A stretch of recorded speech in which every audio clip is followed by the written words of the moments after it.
Viewers, welcome to metro style. வீடியோக்குள்ள போறதுக்கு முன்னாடி மெட்ரா ஸ்டைலை சப்ஸ்கிரைப் பண்ணாதவங்க சப்ஸ்கிரைப் பண்ணிட்டு கொஞ்சம் சப்போர்ட் பண்ணுங்க. வாங்க வீடியோக்குள்ள போகலாமா? கார்த்தி ரேவதி சீரியல்ல என்ன நடந்துட்டு இருக்குன்னு பார்க்கலாமா? கார்த்தி ரொம்ப குழப்பமாவே இருக்காரு. என்னடா இது, நம்ம ஆஃபீஸ்ல என்னதான் நடக்குது? எந்த ஒரு விஷயத்துலயுமே நம்ம ஆஃபீஸ்க்கு கெட்ட பேர் வந்ததே கிடையாது. ஆனா இந்த மாதிரி நடக்கும்போது ஆஃபீஸ்க்கு கெட்ட பேர் தானாவே உருவாயிடும் போல அப்படின்னு சொல்லிட்டு இருக்காரு கார்த்தி. ஒரு பக்கம் கார்த்தி வந்து இந்த டென்ஷன்ல இருந்துட்டு இருக்க, ரேவதி வந்து பர்மிஷன் கேட்டுட்டு அவங்க கோயிலுக்கு போயிட்டாங்கப்பா.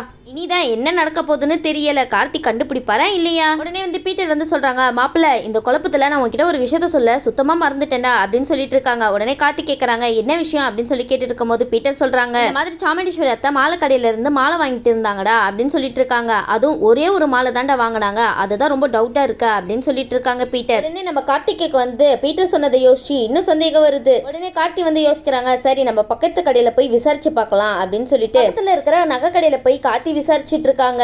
கார்த்தி அந்த நகை கடைக்கு உள்ள போயிட்டு ஈஸ்வரி அத்தை போட்டோவை அங்க இருக்கிறவங்க கிட்ட காமிக்கிறாங்க. காமிச்சிட்டு கேக்குறாங்க, இந்த போட்டோல இருக்கிறவங்க இந்த கடைக்கு வந்தாங்களா, இந்த கடைக்கு வந்து ஏதாவது பொருள் வாங்கினாங்களா அப்படின்னு சொல்லி கேட்டு இருக்காங்க. உடனே அங்க வேலை செய்யறவங்களும், ஆமா சார் இவங்க வந்திருந்தாங்க, இவங்க மட்டும் இல்லாம இவங்க கூட இன்னொருத்தவங்களும் வந்திருந்தாங்க சார் அப்படின்னு சொல்லிட்டு இருக்காங்க. வேற யாரை ஈஸ்வரி கூட்டிட்டு போயிருக்க போறாங்க? எல்லாம் அருமை தங்கச்சி சந்திரகலாவா தான் இருக்கும். அப்ப கார்த்தியோட சந்தேகம் ரொம்பவே கரெக்ட் தான். கார்த்தி சீக்கிரம் கேளுங்க, அவங்க எதுக்காக வந்தாங்க, என்ன வாங்கினாங்கன்னு கேளுங்க. உடனே கார்த்தி கேக்குறாங்க, சரி இவங்க வந்து என்ன பொருள் வாங்கிட்டு போனாங்கன்னு நான் தெரிஞ்சுக்கலாமா அப்படின்னு சொல்லி கேட்டுட்டு இருக்காங்க கார்த்தி. உடனே அவங்க சொல்றாங்க, இவங்க ரெண்டு பேரும் இங்க இருந்து தாலி தான் வாங்கிட்டு போனாங்க சார் அப்படின்னு சொல்லிடுறாங்க. உடனே இதை கேட்டுட்டு கார்த்திக்கு தூக்கி வாரி போட்டுச்சுன்னே சொல்லலாம். உடனே கார்த்தி கேக்குறாங்க, என்னது தாலி வாங்கிட்டு போனாங்களா அப்படின்னு சொல்லி கேக்குறாங்க. ஆமா சார் தாலி தான் சார் வாங்கிட்டு போனாங்க அப்படின்னு சொல்லி அவங்களும் சொல்ல, உடனே கார்த்தி வந்து ரொம்ப தேங்க்ஸ் மேடம் அப்படின்னு சொல்லிட்டு அங்க வந்து கிளம்பிடுறாங்க. உடனே கார்த்திக்கு டவுட் வருது, இவங்க வந்து மாலை தோஷம் அது இதுன்னு ஏதோ சொல்லி ரேவதியை ஏமாத்தி மருது கையாலேயே மாலைக்குள்ள தாலியை வச்சு போடலான்னு அவங்க பிளான் போட்டிருக்காங்க போல அப்படின்னு சொல்லி நினைச்சிட்டு இருக்காரு கார்த்தி. நம்ம கார்த்தி யாரு, செம கிளவராச்சே, எப்படி சூப்பரா கண்டுபிடிச்சாரு பாத்தீங்களா?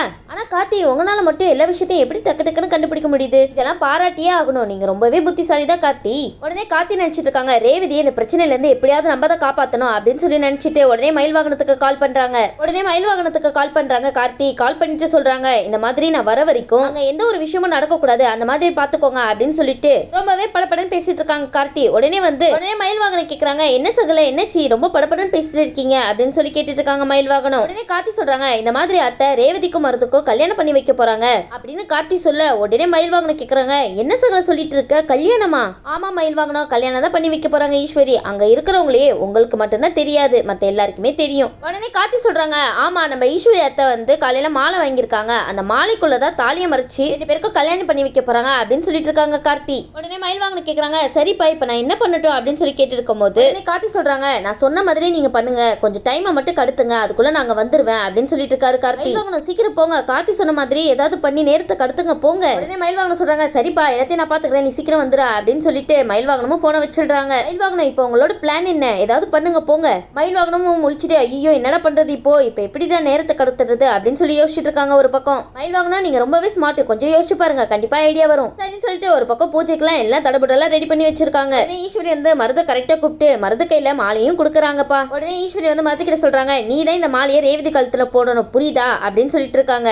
உடனே மருதம் சரி ஆண்டி அப்படின்னு சொல்லிட்டு அந்த ஓரமா நின்றுட்டு இருக்காங்க. ஆமா அவருக்கு இங்க என்ன நடக்குது ஏது நடக்குதுன்னு அவருக்கு தெரியுமா இல்லையான்னு தெரியலையே. ஃபர்ஸ்ட் ஈஸ்வரி உங்க 3 பேருக்கு தான் தெரியுமா இல்ல இந்த விஷயம் மருதுக்கும் தெரியுமா? மறக்காம மருது கிட்ட சொல்லிருங்க, அப்பதான் அவர் வந்து தாலி கட்டிட்டாருன்னு அவருக்கே தெரியும், இல்லனா அப்ப எனக்கும் ரேவதிக்கும் கல்யாணம் நடந்துருச்சா அப்படின்னு அவரே வந்து கேட்க போறாரு. உடனே அங்க இருந்து மயில் வாகனம் வந்து இந்த விஷயத்தெல்லாம் பாத்துட்டு இருக்காங்க. என்னடா இது, ஈஸ்வரி அத்தையே வந்து மருது கையில நீ தான் மாலையை போடணும் அப்படின்னு சொல்லிட்டு மாலையை கொடுக்குறாங்களே அப்படின்னு சொல்லிட்டு இருக்காங்க. அந்த சமயம் பார்த்து மருதுக்கு வந்து ரொம்ப இம்பார்ட்டன்டா ஒரு கால் வருது. உடனே மருது சொல்றாங்க, அத்தை நான் இந்த ஒரு போன் மட்டும் பேசிட்டு வந்துடுறேன் அப்படின்னு சொல்லிட்டு போயிடுறாங்க. உடனே ஈஸ்வரி சொல்றாங்க, மாப்பிள்ள கொஞ்சம் சீக்கிரமா பேசிட்டு வாங்க, நல்ல நேரம் தவறிடும் அப்படின்னு சொல்லிட்டு இருக்காங்க. உடனே மருது வந்து சரி அத்தனை சீக்கிரமா வந்துடுறேன் அப்படின்னு சொல்லிட்டு பேசிட்டு இருக்காரு போன்ல. உடனே மயில் வந்து இதுதான் கரெக்டான சந்தர்ப்பம் அப்படின்னு சொல்லிட்டு நைஸா மருது பின்னாடி வந்து ஒரு கட்டையால மண்டையிலே அடிச்சு மயக்க போட வச்சிடறாரு மருத.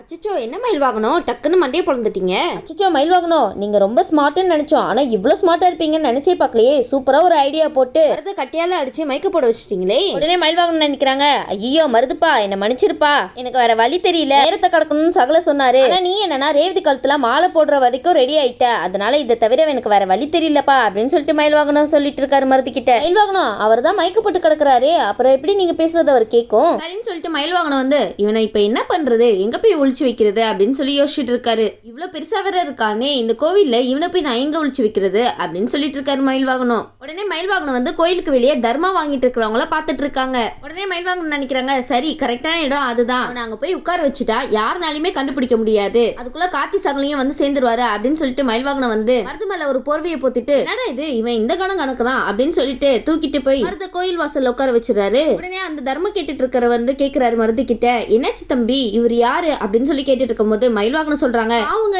யாருன்னே தெரியல, மைக்க போட்டு ரோட்ல கடந்தாரு, அதனாலதான் அவரை பார்க்க ரொம்ப பாவமாவே இருந்துச்சு, அதனாலதான் அவரை தூக்கிட்டு வந்து இங்க உட்கார வச்சிருக்கேன் அப்படின்னு சொல்லிட்டு இருக்காரு மயில் வாகனம்.